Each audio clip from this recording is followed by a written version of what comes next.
potential to optimal program. Jadi dengan Pokmas itu sangat penting pada KPK itu menjadi sangat membantu sekali program pengawasan sosial. We cannot do without counseling. Jadi memang sulit untuk melakukan bimbingan ketika mendapatkan masalah-masalah yang berat berkaitan dengan psikososial. Kita bisa bayangkan how to bagaimana kita membayangkan ketika dia the opposite. Does this prove that the rule of law in Indonesia is not so strong that it must require mass media? So I guess we are asking about the neutrality of the media. The media cannot be neutral or independent. Is it true that the rule of law in Indonesia is not so strong to regulate this issue? Okay, jadi thank you. Okay, thank you from the question. I try this question about this neutrality or independent from media. In Kediri, many media, for example, Kediri Jaya, mass media is very strong influential in the process of forming individual and group attitude. The media play a role in the process of transmitter of information that will form the basis of attitude. Jadi media itu punya kode etik, ya, dia tidak boleh memihak pada salah satu yang akan dia angkat atau diangkat jadi berita, sehingga di tingkat lokal pun kemudian karena media ini punya independensi yang tinggi, sehingga government atau pemerintah di situ sangat memperhatikan apa yang ditulis di media itu dan sangat berpengaruh terhadap pengambilan keputusan pemerintahan setempat. Itu saya kira. Thank you. Okay, Pak. Maybe the question about whether the rule of law is not so strong fully required the mass media. I guess the question means that do we really need media to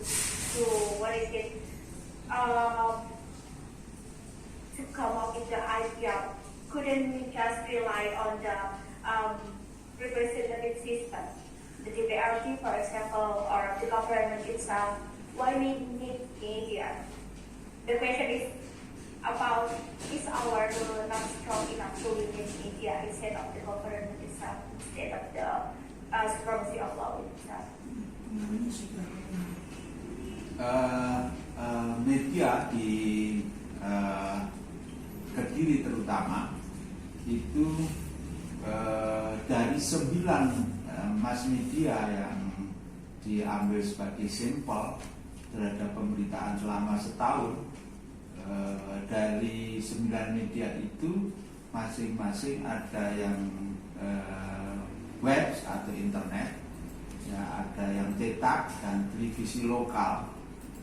Ketika media ini gencar memberitakan persoalan lingkungan, termasuk diantaranya adalah kerusakan jembatan Kali Brantas di Desa Semampir karena penambangan pasir yang sangat masif. Begitu diberitakan secara intens, maka pemerintah Kota Kediri terpengaruh, ya, dari 9 mass media itu yang menulis berita tadi. Setiap saya lihat setiap ada kejadian pengerusakan Kali Brantas di wilayah Das Brantas di Kediri, kemudian diunggah di dalam pemberitaan, pemerintah kemudian mengambil keputusan dan bahkan peraturan daerah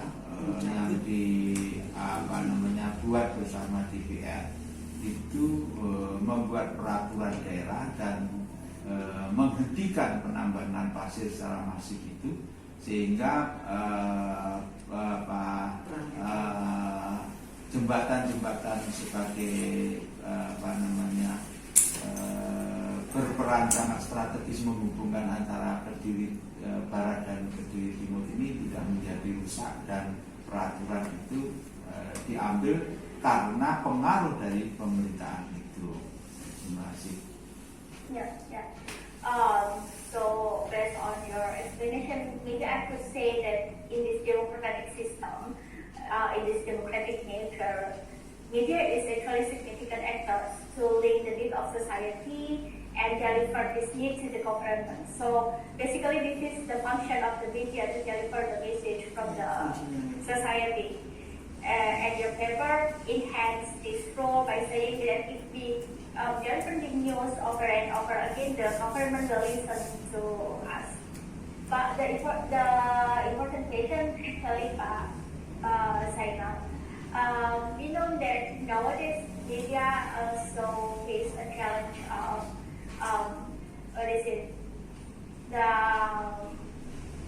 the persecution or intimidation. Do you think that also happens in Kediri when media advocate society issues and then there is intimidation towards media? Oke. Ada ini. Ada. Jadi penelitian saya yang sebelumnya adalah tentang kekerasan terhadap wartawan.